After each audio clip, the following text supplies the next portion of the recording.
last time that we spoke, you had just released your Brahms by Heart album, and now you've sort of taken on the Mount Everest of the string quartet repertoire with these quartets by Béla Bartók. Yeah.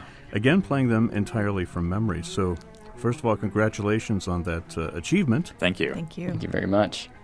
It seems like a long road from Brahms to Bartók, but I'm curious, why did you choose to take on Bartók after completing your Brahms album? Well, we chose Bartók because we've always felt an affinity for his quartets since the beginning of our career, and we wanted to do something that was really exciting and would push us to new levels, and so we decided to do something that we could not imagine doing at all. And I remember the reactions when it was floated that we should play the Bartók cycle by heart. There was several variants of "Are you kidding me?"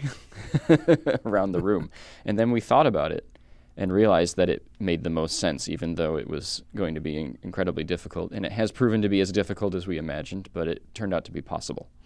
Well, how much time and effort did you have to spend on this project? I mean, was it all consuming for you, or was this just something that you did along with everything else that you do as a quartet? Yes. It's a yeah. I mean, both. it's funny because life doesn't stop because you pick up a big project to do, as I'm sure you understand. So we've had many other concerts with much other repertoire all throughout this, but the process of recording these pieces by memory and then performing them has taken up a significant part of over 2 years of our work, and so it's really amazing actually to see it finally kind of come to culmination. Yeah, and it's a great recording, I should say. Thank you. Thank you.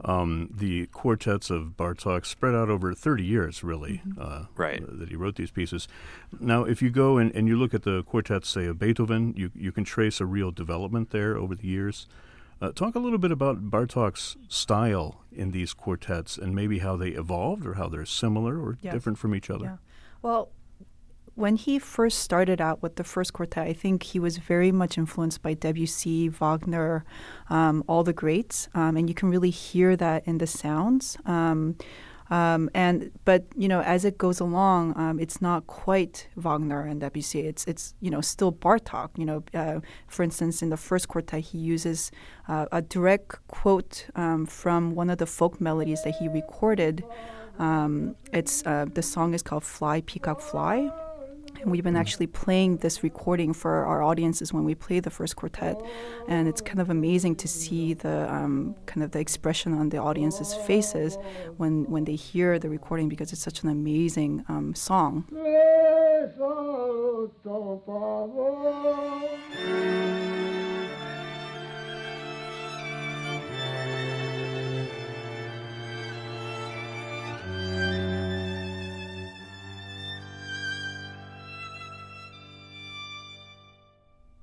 So, you go from there, and then, you go to the third quartet where he's third and fourth, where he's, happy. He's in his prime. He's, in his kind of greatest kind of the heights of a composer, just young and kind of composing away.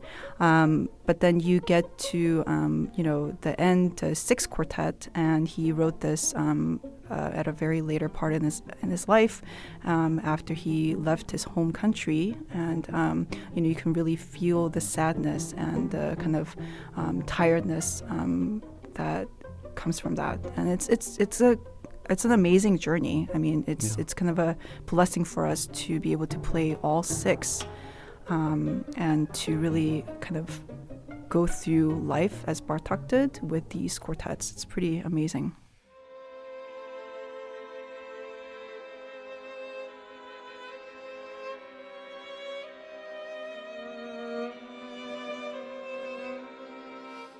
I've always, in listening to them and in listening to your recording in particular, I notice a lot of kind of the light and the dark side of Bartók going on.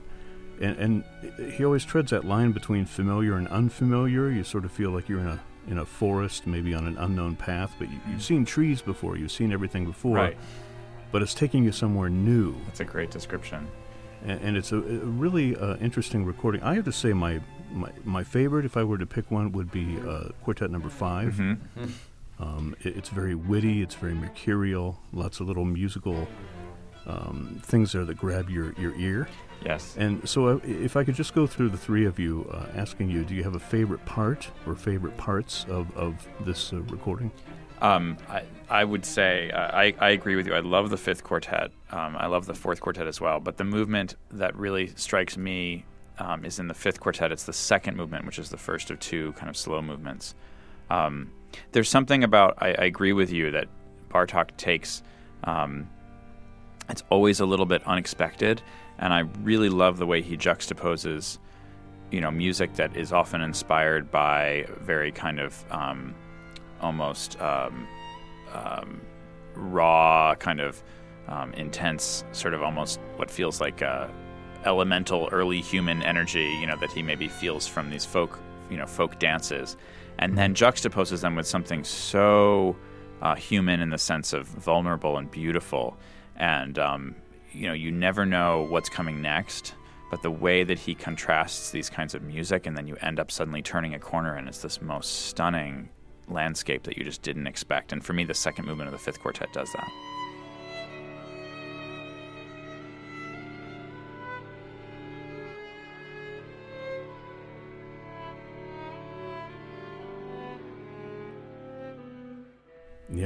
Yeah. Do the other two of you want to weigh in on that question? Yes. How much time do you have? No. You asked the question. I haven't thought about it quite that way before, but and so I wouldn't have chosen a favorite before you said that. But thinking about it, there are moments that have been important in my life as a chamber musician. I remember the first time that I heard the third movement of the fifth quartet. I think it's one of the most extraordinary dances ever written.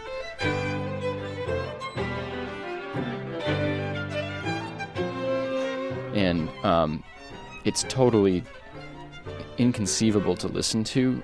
You can't count it very easily, but you can tap your foot to it, and it has a hilarious ending.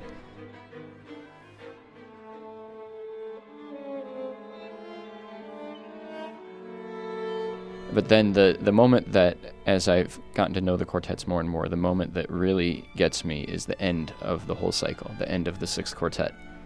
That piece is written in sort of it's a pretty simple form, especially for Bartók. You have four movements. But the first movement has an introduction, a slow introduction, and then fast movement, a dance movement. The second movement has a slow introduction and a dance movement. The third movement has a slow introduction and a dance movement. The fourth movement has a slow introduction. And then it ends. And the way he ends with the question mark is so sad. I used to play that ending on some of my favorite recordings of the quartets over and over.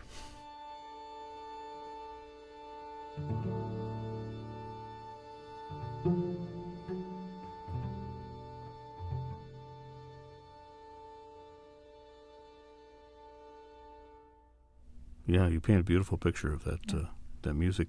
Hyeyung, what about you? Do you have a preference? Yeah, third quartet was the first Bartók quartet that I learned as a student at Juilliard, and because it was the first one, I was just so captivated by it. I love, and I still love it. I think it's so vivacious and full of life. And but as we got to play the cycle, there was this.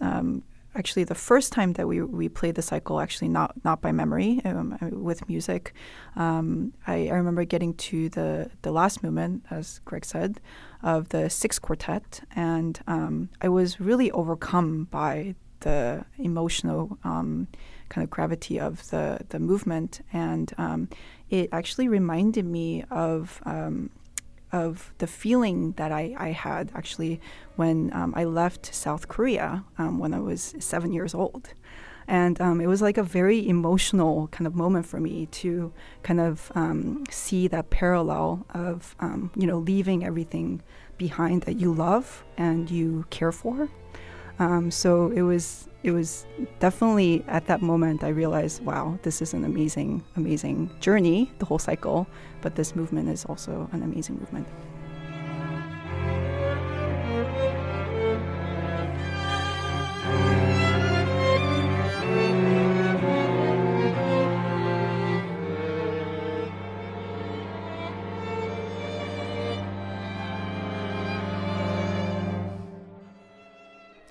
Well, the way that the three of you talk about Bartók's music puts me in mind of the title of the album, Bartók by Heart, and that term means, memorize, but it also means something more than that, an emotional connection that you obviously have to this music. Can you talk a little bit about your individual memorization processes? I mean, did you work together to memorize this? Did you work on your own or in combination? And what was the biggest challenge for you in trying to learn this music by heart? Right. Well, we did all of the things that you just said. We have to work on our own quite a bit, both before we work together and also all along as we work together. So next week and the week after, we're playing CD release events where we play all 6 quartets over 2 nights in New York and in Chicago. And, Wow. No matter how much we've learned these pieces, no matter how many times we performed them, playing all 6 in 2 days always requires a renewed commitment to, the memory and to making sure that it's all there all at the same time. It's just a lot of notes to have in your head at once. And maybe some adult diapers all around. Adult diapers. Wouldn't have put it that way, but I guess yes. You have to have a little fun. Exactly. So we do a lot of work on our own, but when we then get together and we also study the score on our own and try to imagine everyone else's parts. But there is something about playing all together that is different. And so after we do that work on our own, we need to do a lot of work together, drilling spots that have been important as far as transitions or things that have been hard to memorize, and just remembering how it feels to be playing with one another. Well, it's kind of like going on a space mission together. You get in the capsule, and there you are, and you're locked in, and you're on your way. That's true. Yeah, and hopefully nobody dies. Yeah, that's interesting. Now, you've spoken a little bit about the challenges of making this recording. What was the easiest thing for you in this project? Actually, Silence. What? Well, I think that probably the only way to answer that question is what was easier playing it by heart than playing with music. Because there were a couple of things that were unexpectedly easy for, I think for the group, but definitely for me. The last movement of Bartók's 4th Quartet is really difficult to play together at the beginning. It's easy to get lost. There are patterns of groups of 3 notes and 2 notes that at first and at 20th look seem random.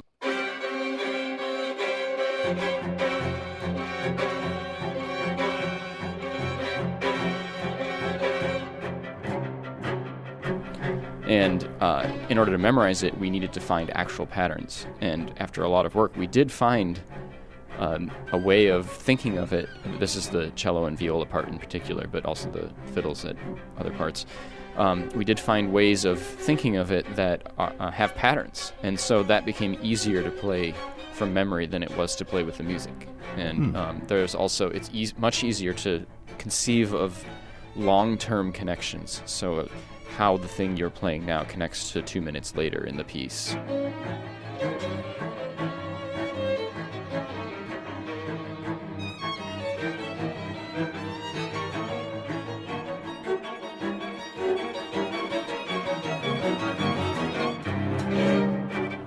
I think the whole thing you just said about by heart, we've actually been a little bit, I'm going to be very frank with you here, we've been a little bit feeling that we have to be very careful about this project because there's certainly, we've worried about this and we know other people have worried about this, that this is just kind of about the attempt of doing this thing, just trying to memorize.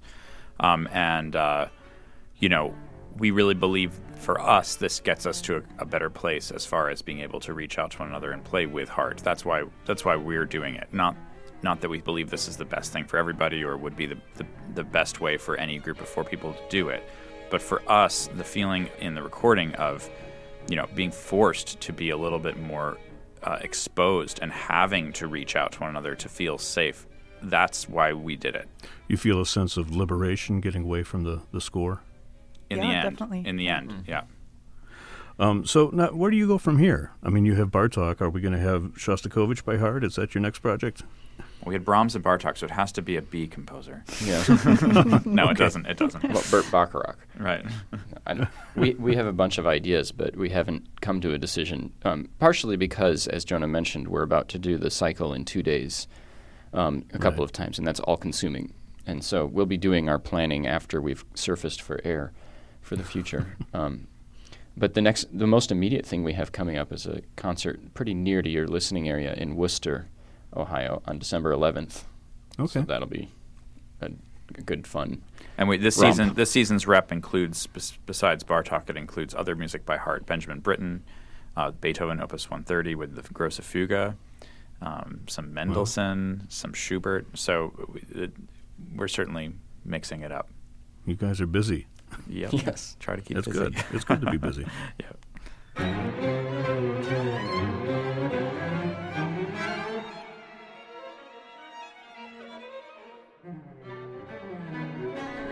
So we've been speaking with three members of the Chiara String Quartet: violinist Hyeyung Julie Yoon, violist Jonah Sirota, and cellist Gregory Beaver.